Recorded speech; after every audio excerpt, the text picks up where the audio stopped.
cada 4 años es una estafa política, porque el régimen astutamente lo que hace es crear una gran cantidad de opciones para dividir el voto. Entonces el Congreso es el poder más importante en una república democrática y no lo podemos dejar en manos de estas mafias. Que los presupuestos públicos sean lo suficiente para que haya escuela para todos, para que haya hospital para todos, para que haya suficientes estaciones de policía, para que haya procesamiento de nuestros desechos líquidos y sólidos, en fin, para que haya una sociedad decente y moderna aquí.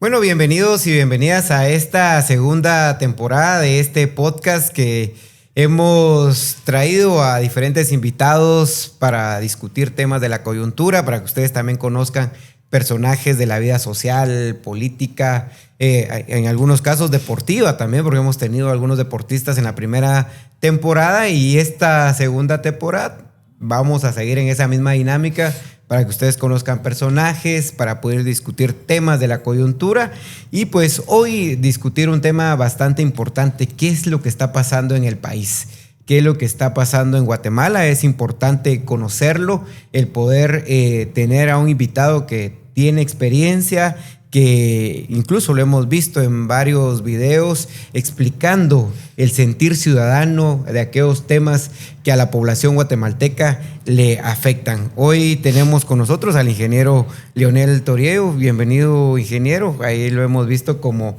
el ciudadano Toriello y eso a la población pues les ha inquietado. ¿Quién es el ciudadano Toriello? ¿Por qué utilizar esto de ciudadano Toriello? Bienvenido, ingeniero, y pues para arrancar quisiéramos conocerlo un poco más. ¿Quién es el ingeniero Leonel Toriello o conocido en las redes sociales como ciudadano Toriello? Bienvenido, Inge.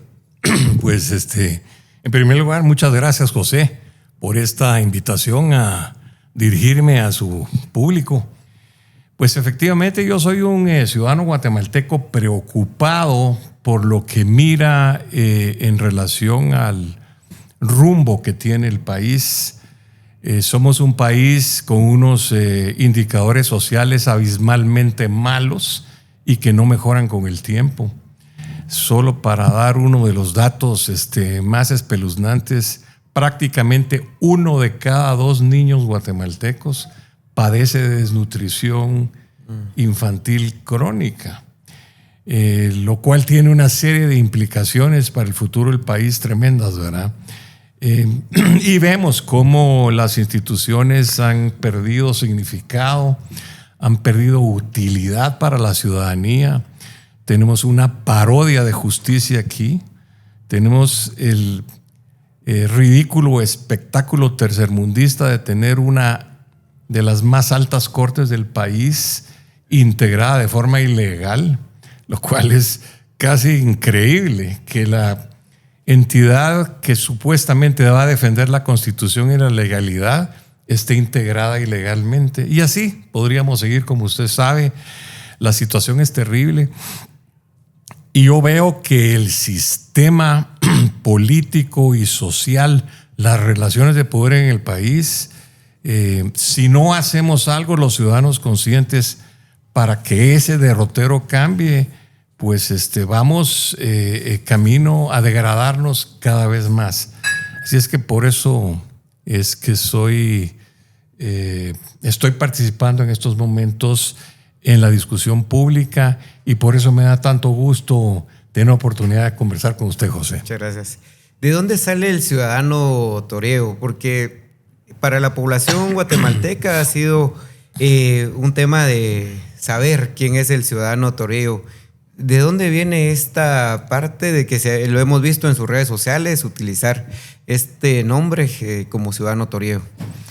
Bueno, yo le contaba a algunos de sus colegas aquí antes de que empezara el evento que pues yo tengo la fortuna, el orgullo de estar emparentado con Jorge Toriello Garrido, que era uno de los hermanos menores de mi abuelo Alfredo, quien fue uno de los triunviros de la Revolución del 44. cuando él se integró a la planificación y organización de ese movimiento, tuvo que involucrar a quienes tenían armas. Es decir, le llegó a la conclusión de que en ese momento Guatemala no podía cambiar si no se hacían las cosas por la fuerza de las armas. Uh-huh. Y para hacerlo, él se involucró personalmente primero con Jacobo Arbenz, que era oficial de escuela del Ejército de Guatemala en aquel momento.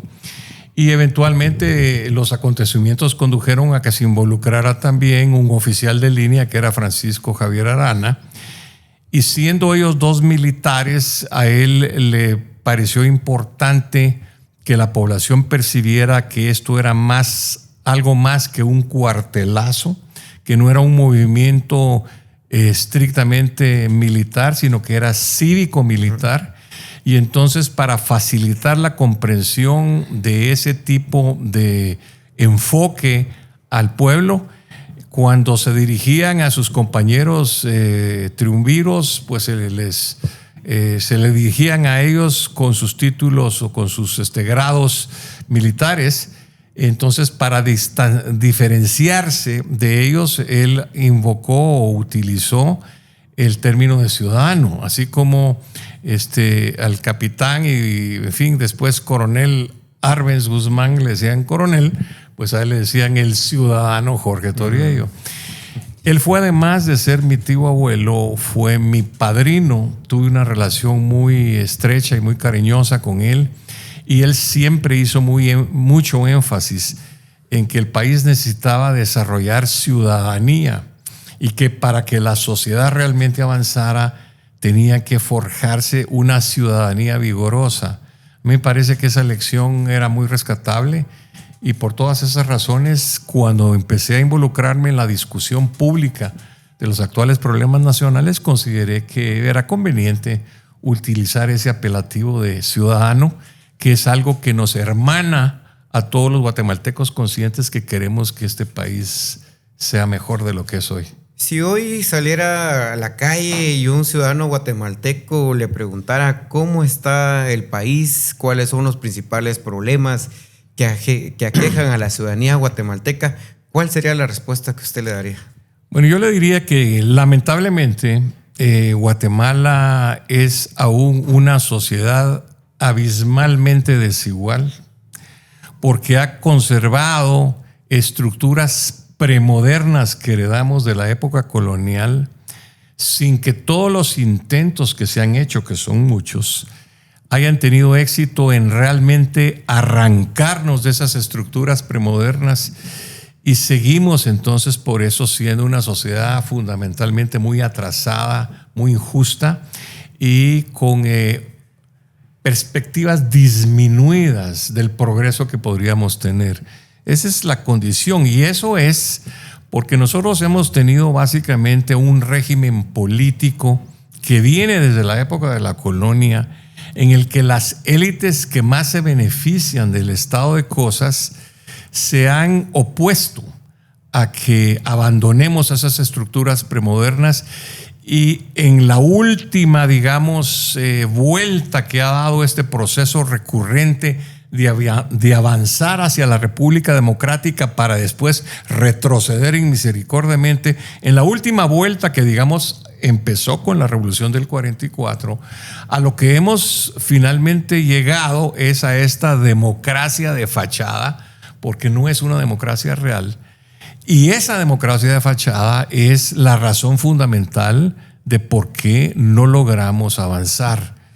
Y digo que es una democracia fachada porque quiere dar la apariencia de ser una democracia, pero en el fondo tiene mecanismos que se aseguran de preservar las agendas ultraconservadoras de nuestras élites para que el país siga siendo un buen negocio para ellas, pero realmente un infierno para la mayoría.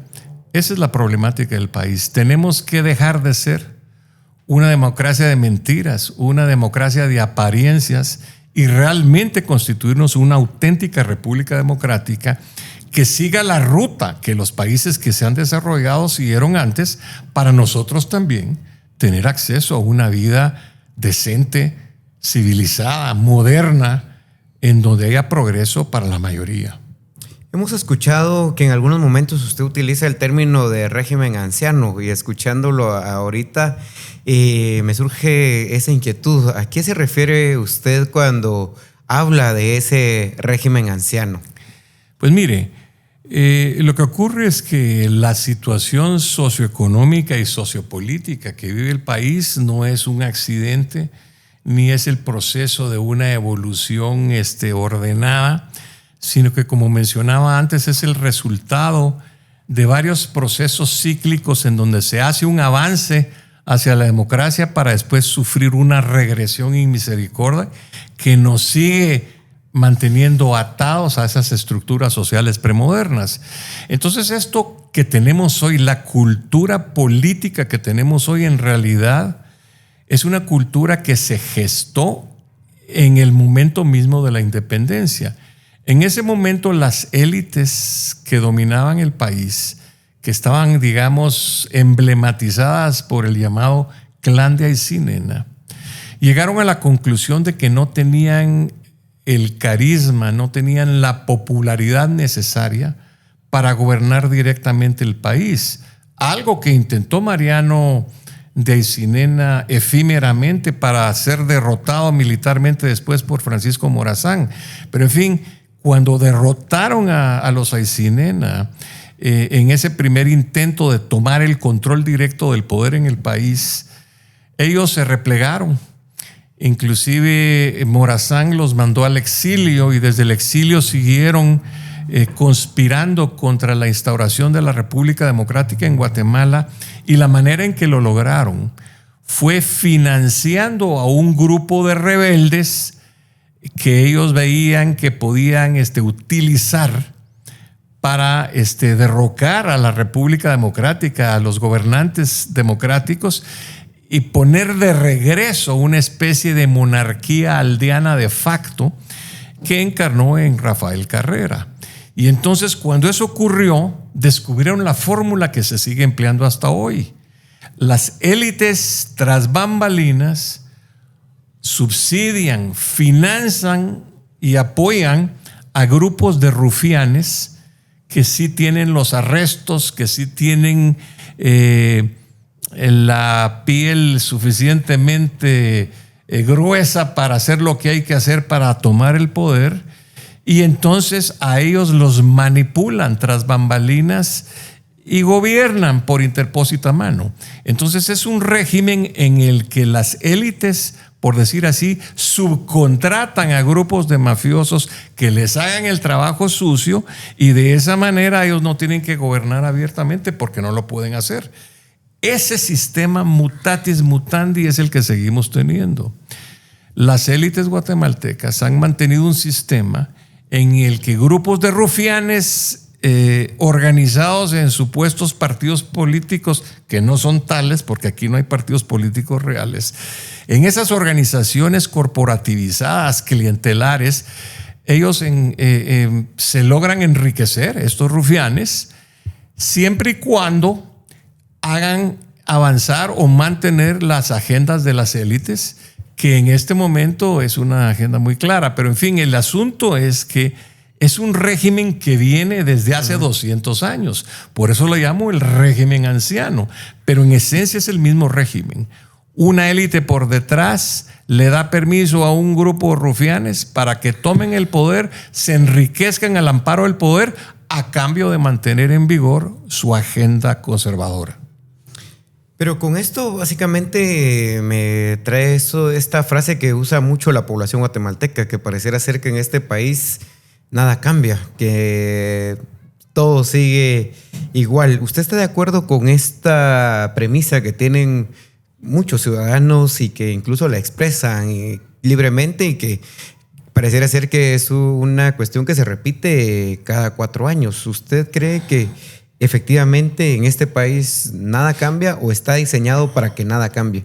Sí, hay que reconocer que las élites guatemaltecas, egoístas, miopes y con todos los defectos que les podamos encontrar, es al mismo tiempo una élite muy astuta, y efectivamente ha mantenido este régimen anciano, cambiándole las formas exteriores, pero lo ha mantenido en vigor el 90% del tiempo de los últimos 200 años. Entonces sí, por eso es que el pueblo acertadamente percibe de que las cosas en el fondo nunca cambian, porque así ha sido. Sin embargo, en este momento, y eso lo debe saber el ciudadano que nos escucha, en este momento hay una crisis estructural del régimen anciano. Esa crisis se debe a 3 factores básicos. En primer lugar, existe una cosa que se llama la Internet hoy en día. Y el antiguo control que tenía la élite sobre la opinión pública lo perdieron. Es decir, antes era cuestión de amedrentar a 3 o 4 dueños de periódicos, entenderse con el jefe del monopolio de la televisión abierta y sus canales de radio derivados, y básicamente lo que se discutía públicamente era lo que el régimen, lo que las élites creían que era permisible que se discutiera. Lo que ellos no querían que se discutiera no se discutía, y no existía ningún personaje público sin su anuencia, porque sencillamente se le negaban los micrófonos, se le negaba la presencia pública, y ese era un control muy efectivo. Eso lo perdieron con el surgimiento de la Internet. No fue ninguna otra cosa, fue la Internet la que lo destruyó. Fue por eso, por ejemplo, que el señor Bernardo Arévalo, que está ahorita, supongo, en su oficina aquí del otro lado de la plaza, fue por eso que él se les coló a la segunda vuelta en las elecciones pasadas, y fue por eso que finalmente ganó la segunda vuelta, porque existe ese cambio en el panorama que antes no había.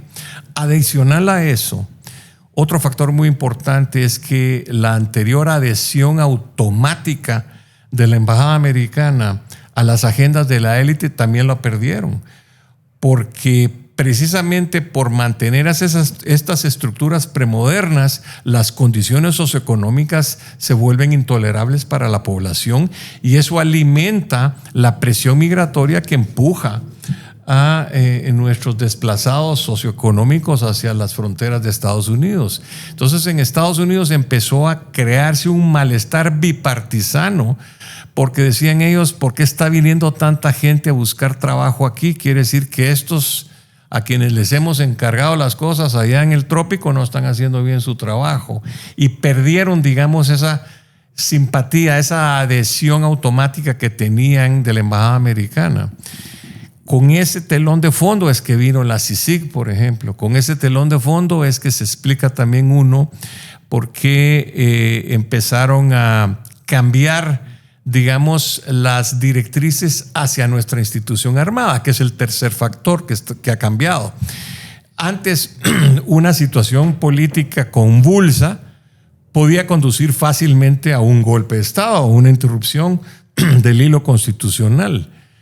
Pero todos esos movimientos, siendo nuestro ejército un ejército altamente dependiente doctrinariamente de insumos logísticos e inclusive de suministros de pertrechos y otras cosas del Pentágono americano, siendo eso el caso del ejército de aquí, los golpes no ocurrían sin una anuencia previa, o por lo menos sin una no objeción del Pentágono. Con este cambio en el clima bipartisano político en Estados Unidos, ese aval, por decirlo así, del Pentágono también se perdió. Entonces el régimen actual carece de 3 apoyos estructurales fundamentales. Ya no tiene control de la opinión pública, ya no tiene la adhesión automática de la embajada americana, y ya no tiene tampoco la adhesión automática de la oficialidad del ejército. Con esas condiciones, y tomando en cuenta que ahora tenemos un presidente que, con todas sus limitaciones y todas sus digamos, errores recientes, es un presidente demócrata, vamos a tener unas elecciones en donde el ciudadano debe saber que es posible que por la vía pacífica y eleccionaria realmente encontremos la forma de, ahora sí, que haya cambio de veras en el derrotero del país. Pero con esto que usted decía, ingeniero, pareciera ser que solo reaccionamos cuando hay una crisis, cuando ya la situación pareciera ser que está explotando, porque escuchando un poco su exposición, pareciera ser que hay una acumulación de problemas que no son nada nuevos, o sea, que vienen en una seguidilla desde hace varias décadas y que se han convertido en problemas estructurales, pero que pareciera ser que no tienen una solución y que eso ha traído una serie de crisis acumuladas. Muchas de ellas explotan, otras se van generando descontentos de la ciudadanía guatemalteca. ¿Usted cree que solo reaccionamos cuando hay una crisis? Ahorita mismo hay una crisis por el tema de los precios del combustible, que no lo creamos como país, pero es consecuencia de una situación de confrontación internacional, pero al final seguimos sin una respuesta concreta por parte de quien debería de estar generando soluciones a esas crisis. ¿Usted cree que Guatemala y mucha gente que dirige este país solo reacciona cuando hay una crisis, o sigue siendo parte de ese problema estructural que existe en Guatemala? Bueno, yo creo que no es que solo reaccionemos frente a las crisis. Lo que ocurre es que hay aquí una confrontación permanente entre dos formas de ver el mundo. Y eso ha conducido a varios ciclos, porque yo he mencionado que efectivamente siempre hay un impulso renovador que en el caso de Guatemala ha pretendido llevarnos hacia la república auténticamente democrática, y después viene un proceso de reacción en contra que normalmente nos retrotrae a la situación inicial o peor. Por ejemplo, durante el proceso de independencia hubo un deseo de, utilizando como ejemplo a la Revolución Francesa y a la Revolución Norteamericana, crear aquí una república democrática. Se creó eventualmente la Constitución Federal de Centroamérica, pero hubo un proceso de regresión que anuló la Constitución, la derogó y nos condujo a una monarquía aldeana de facto en un territorio atrozmente disminuido, porque de ser un territorio que iba desde Chiapas hasta Costa Rica, terminamos siendo este paisito en donde los Aycinena dijeron que valía más ser cabeza de ratón que cola de león, pero que nada más reflejaba el deseo de que a cualquier costo ellos iban a hacernos regresar hacia un sistema colonial. Eso se volvió a repetir un ciclo similar con la Revolución Liberal de 1871, que supuestamente nos iba a modernizar y nos iba a volver como los Estados Unidos o como Europa industrializada, pero lo que terminó haciendo es crear una economía de plantación en donde las desigualdades sociales se volvieron aún más agudas que en tiempos de la colonia, y eso solo tuvo un freno y un intento nuevo de volver a modernizarlos con la Revolución de Octubre del 44. Y como mencionaba antes, actualmente ese proceso de modernización que impulsó la Revolución de Octubre del 44 ha sufrido una regresión de una manera astuta, y la manera en que últimamente se logró es creando esta democracia de fachada, en la que pareciera ser que sí, que los objetivos de la Revolución de Octubre finalmente se materializaron y que somos una república democrática, pero somos una república falsamente democrática. El diseño constitucional está hecho de tal manera que, como usted bien sabe, los diputados no llegan al Congreso como en una auténtica democracia a través de competir en un distrito pequeño por una curul entre varios oponentes, y que cada elector del distrito sepa quiénes son los candidatos primero y después quién es su representante. Es decir, se eligió, ¿no? Eso es una república auténticamente democrática. Aquí tenemos este sistema de listas, de listos anónimos que se cuelan en unas listas que nadie conoce, porque son a veces unas listas interminables, y entonces ahí en la colada se va un montón de gente previamente autorizada por los dueños del partido, ¿verdad? Los partidos tienen unas estructuras corporativizadas, se han vuelto una especie de casi que sociedades anónimas, y esos dueños venden, como usted sabe, en muchos casos, las posiciones en las casillas electorales que van a someter a la elección popular. Entonces eso ha conducido a un sistema en donde el organismo legislativo en realidad tiene representantes que en la mayor parte de los casos no nos representan. Se colaron ahí casi que anónimamente y ellos son, como usted sabe, los que hacen las reglas del juego, los que autorizan los presupuestos y los que nombran a los jueces que después juzgan si las reglas de juego se están aplicando adecuadamente. Entonces esto es una falsa democracia que se complementa en este momento con otra tragedia.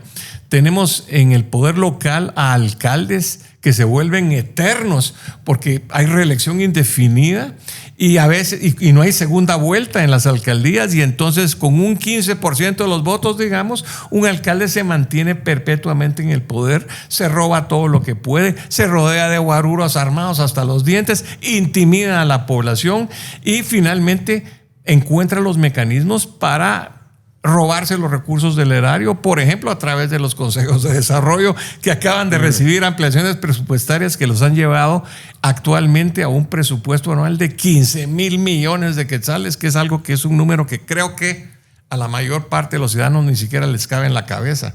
Pero eso es lo que se reparten, y se reparten no introduciendo agua potable, haciendo drenajes, iluminación pública, aceras, en fin, plantas de tratamiento de nuestros desechos sólidos y líquidos. Lo hacen, los proyectos que llevan son esos proyectos de mejoramiento de caminos rurales que son solo para clavarse el dinero, ¿verdad?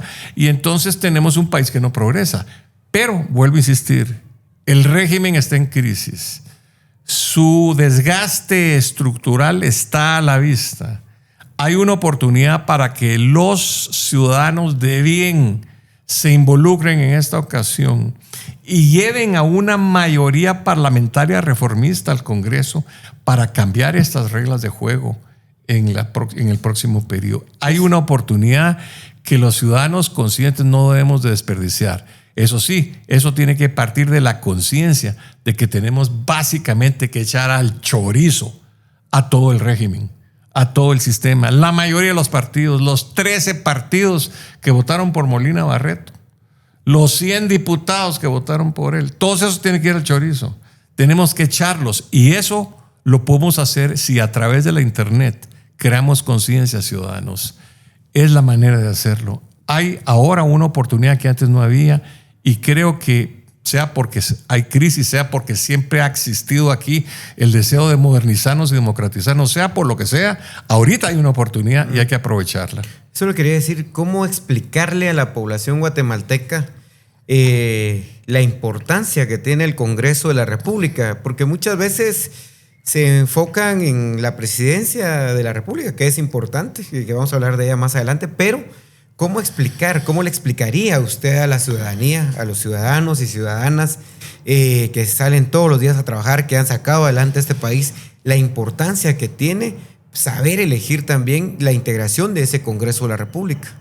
Bueno, lo que tenemos que hacer los ciudadanos conscientes es crear conciencia en círculos cada vez más amplios de ciudadanos para que se percaten de que lo que ocurre aquí cada 4 años es una estafa política, porque el régimen astutamente lo que hace es crear una gran cantidad de opciones para dividir el voto que no sea a favor del régimen, para crear condiciones en las cuales creamos que estamos haciendo un ejercicio democrático cuando en realidad lo que estamos haciendo es caer una vez más en las trampas que el sistema nos plantea.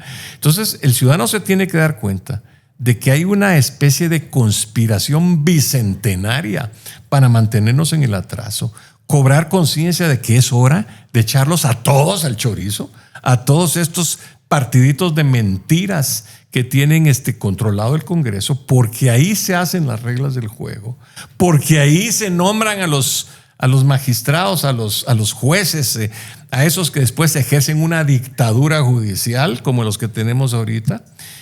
Y además ahí también se aprueban los presupuestos. Entonces el Congreso es el poder más importante en una república democrática y no lo podemos dejar en manos de estas mafias.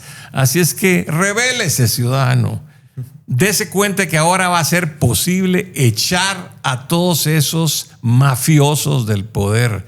Tenemos que saber que ninguno de esos 13 partidos, ninguno de esos 100 diputados que votaron por Molina, Barret deben ser reelectos. Hay que echarlos a todos. Es la oportunidad de hacerlo. No son en realidad más que un tigre de papel. Sí son un puñado, no son gran cosa. Encima ni siquiera son buenos políticos, no saben hablar, tienen aserrín en la cabeza, no son capaces de conducir una discusión inteligente. Entonces realmente no merecen estar ahí. Echémoslos, pueblo de Guatemala. Está en nuestras manos. Ya viene el momento. Vamos a echarlos a todos. Eso es lo que tenemos que hacer. Cuando los echemos vamos a poder construir un país decente, un país en donde no tenga la mitad de los niños desnutrición infantil crónica. Muchas veces cuando se habla de cambiar el país, la población guatemalteca piensa en el presidente de la República, que es ahí donde se deberían de resolver una buena parte de los problemas estructurales, porque muchos de los problemas que vive la población guatemalteca terminan siendo problemas estructurales y un acumulado de privilegios para algunos. ¿Por qué cree que esto ha sucedido, de que la gente se concentra muchas veces solo en la figura presidencial y pierde de vista esto que usted decía, que hay 3 organismos del Estado y que los 3 organismos tienen un porqué finalmente tener un funcionamiento adecuado? Usted ha hablado de dictadura judicial, el tema de las decisiones y malas decisiones que se han tomado en el Congreso y que está afectando hoy por hoy a una buena parte de la población guatemalteca, incluso promoviendo vulneraciones a derechos humanos, como lo que está sucediendo con los estudiantes, los docentes y los profesionales de la Universidad de San Carlos de Guatemala, por poner un ejemplo. Pero, ¿por qué cree que se ha reducido todo esto a la figura presidencial cuando hay toda una institucionalidad del Estado que debería estar contribuyendo a resolver esos problemas estructurales que la población guatemalteca sufre todos los días? Bueno, buena parte de esto es porque es parte de esa conspiración bicentenaria a la que yo me refiero.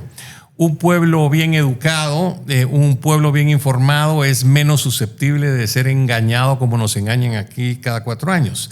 Entonces, parte de esto, la culpa reside en el diseño mismo del sistema que propicia esa especie de mesianismo y de poner todo el énfasis en la presidencia.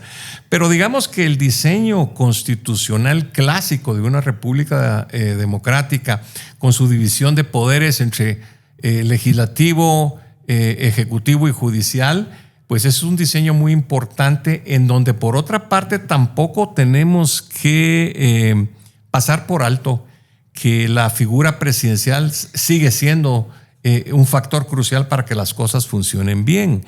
Y esto en este momento es importante resaltarlo, porque nosotros logramos en las elecciones pasadas poner a un presidente democrático al frente del Ejecutivo, pero se mantuvo el control del régimen anciano sobre el organismo legislativo y el judicial, y prácticamente le hicieron imposible la vida al actual presidente.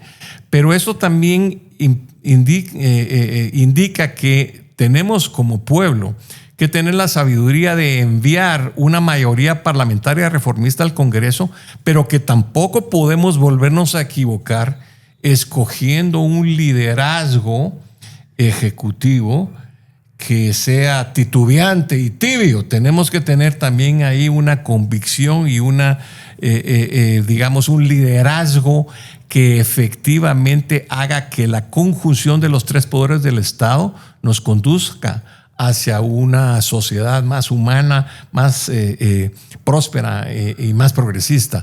Así es que quizá que la respuesta no corresponde exactamente a lo que usted me preguntó, pero es importante señalar que en una república democrática tiene que haber un equilibrio de poderes, y sigue siendo, es cierto, que el organismo legislativo es, dentro de los poderes, el poder más importante, porque ahí se hacen las reglas de juego, porque ahí se aprueban los presupuestos y sobre todo porque ahí también se escogen a los magistrados y a las altas cortes del país. Entonces, el organismo legislativo, o sea, en esta oportunidad que viene para las elecciones del 2027, el pueblo tiene que saber que no solo se tiene que concentrar en enviar un líder efectivo al Ejecutivo, sino que tiene que enviar una mayoría parlamentaria reformista al poder, porque aquí hay que cambiar leyes, prioridades presupuestarias y hasta textos constitucionales. Y para eso se necesita una mayoría parlamentaria. Así que aquel truco en el que quieren que caigamos las élites de el voto dividido y no le dé todo el poder a un solo partido, eso en este caso es erróneo. Lo que nosotros necesitamos ahorita es darle un viraje al rumbo del país, y eso requiere de tener una mayoría parlamentaria que efectivamente cambie las cosas aquí. Hay que echar a todos los que no sirven, a todos los que nos han mantenido encadenados al atraso, y sustituirlos por una mayoría parlamentaria que vaya ahí a hacer los cambios que hay que hacer, que son muchos. Para ir ya cerrando esta primera conversación, porque seguramente van a haber muchas más durante estos próximos meses, ¿qué hábitos debería adoptar la ciudadanía para tener ciudadanos mucho más críticos? Estamos a meses de tomar decisiones trascendentales para el rumbo del país. Bueno, ahora se acaba de hacer elecciones de segundo grado, pero a como va el tiempo corriendo, ya van a venir nuevos procesos eleccionarios, y eso finalmente abre puertas, como usted decía, para poder cambiar quienes han estado dirigiendo muchas de esas instituciones, y al final es una cadena de consecuencias de la mala decisión. Si se elige un mal Congreso, se van a tener malas cortes, se van a tener malas decisiones en la Procuraduría de Derechos Humanos, seguramente malas decisiones en la Contraloría General de Cuentas, que son instituciones importantes también para la institucionalidad y para la ciudadanía guatemalteca. ¿Qué deben de hacer los ciudadanos para que sean mucho más críticos? ¿Cuáles son aquellos elementos que la ciudadanía debe de tener presentes para poder tomar estas decisiones que son trascendentales en el 2027? Yo recomendaría que la ciudadanía primero cobre conciencia de cuál es la agenda que subyace al régimen anciano, y que básicamente es una agenda de 4 puntos. El pueblo debe estar consciente de lo que quiere el régimen anciano es, 1, que hayan presupuestos públicos bajos que se tornan insuficientes. Ese es el primer bastión que quieren defender, porque eso conduce a tener baja tributación para los pudientes, que es otro de sus grandes objetivos. Eso además conduce a que, teniendo baja tributación y teniendo bajos puestos, si además no se controlan los oligopolios y monopolios que tiene el país, pues estamos bien amolados. Y si a eso le sumamos que también otro de los objetivos de la agenda es mantener bajos salarios para la mayoría, ahí tenemos la fórmula que quiere mantener el régimen. Entonces, lo que la ciudadanía se tiene que preguntar cuando tenga enfrente a un partido político o a un candidato presidencial es saber cuál es su posición en relación a eso. ¿Va ese partido, va ese candidato a propiciar que los presupuestos públicos sean lo suficiente para que haya escuela para todos, para que haya hospital para todos, para que haya suficientes estaciones de policía, para que haya procesamiento de nuestros desechos líquidos y sólidos, en fin, para que haya una sociedad decente y moderna aquí? ¿O va a seguir él insistiendo en que todo presupuesto de gobierno es malo y que hay que mantenerlo al mínimo, y que solo los partidos que propician que se aumenten los presupuestos es porque se le quieren robar? Esa mentalidad es la que nos tiene con la mitad de los niños desnutridos. Esa es la mentalidad que nos tiene sin suficientes hospitales, sin suficientes escuelas, sin suficientes estaciones de policía, sin suficientes caminos. Es que aquí ya no se puede ni caminar. Es decir, no tenemos una infraestructura vial, no tenemos una red de transporte público decente. Todo eso es fruto de esta agenda. Entonces, para analizar críticamente lo que tiene enfrente, el ciudadano se tiene que preguntar porque no basta con que un diputado sea simpático, que sea chistoso, que baje de una grúa disfrazado de Iron Man, por ejemplo. Eso no es lo importante. Lo importante es saber si realmente tiene un plan para que este país se modernice. Solo para tener un dato de referencia, los mexicanos, El gobierno de México gasta 4 veces más por habitante de lo que gasta el gobierno de Guatemala en sus habitantes. Costa Rica, 5 veces más que nosotros. Y por eso es que esos países también producen más por habitante. México produce prácticamente el doble que nosotros y los ticos producen 3 veces más que nosotros por habitante. Eso es porque ahí no ha habido esta obcecación ultraconservadora de mantener unos presupuestos ahogados a tal punto que no tenemos realmente Estado. Nuestro Estado es pobrísimo. Aquí no hay policía cuando uno es atacado por el crimen. Aquí no hay hospital cuando la gente se enferma. Aquí no hay escuela para educar a todos. En fin, no hay nada. Somos un Estado calamitoso. Y es porque esa agenda la mantienen estos partidos rufianes que están ahí para hacerles a los de las élites el trabajo sucio y mantener este país que solo beneficia a un puñado. La mayoría vive mal, está mal y no tiene futuro, a menos que los echemos a todos, a los 13 partidos de alquiler y a los 100 diputados proscritos. Hay que echarlos de una vez por todas. Entonces vamos a cambiar el país.